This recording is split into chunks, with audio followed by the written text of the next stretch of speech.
This week our Monday Quickie talked about you're doing it wrong. Talked about work output and the disparity between world class and good enough.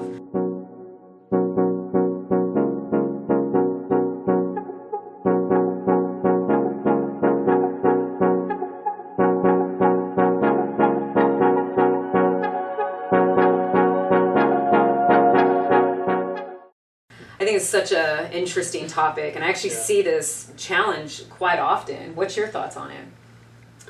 Yeah, it's a big issue that companies deal with. It doesn't matter if it's their internal team, if they're working with consultants, contractors, or suppliers.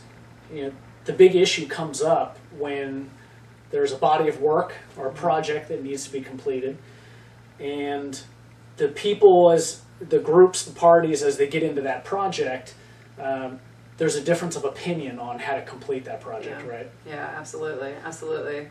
Well, how do you think that really impacts our client's business?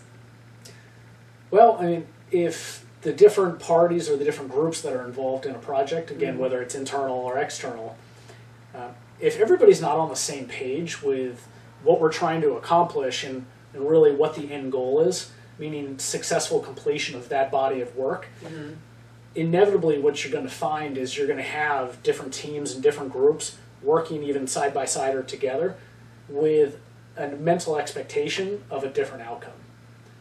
So the impact there is it really could cause companies to waste time, certainly an increase in the cost of the project. Yeah, and that could definitely spiral. Well, what can our clients do with their employees or their external suppliers to really mitigate that risk and be able to still fulfill their needs? Right. And it's not easy because it's, especially when you're bringing in outside organizations, so your suppliers, or to intermix with your internal teams. In my opinion, based on what I've seen, the best thing that companies can do is make sure that they're communicating fluidly across all the different parties or groups that are involved in the project. And what that commonly looks like is getting everybody in a room or on a conference call and talking through the expectations of the project. Most importantly, what does successful completion look like? Right. Because if you and I are on a project together and you have one opinion of how it needs to get done, which is world class, and my opinion of it getting done is, hey, we just need the basics. Right. A no frills, let's just get it up and running.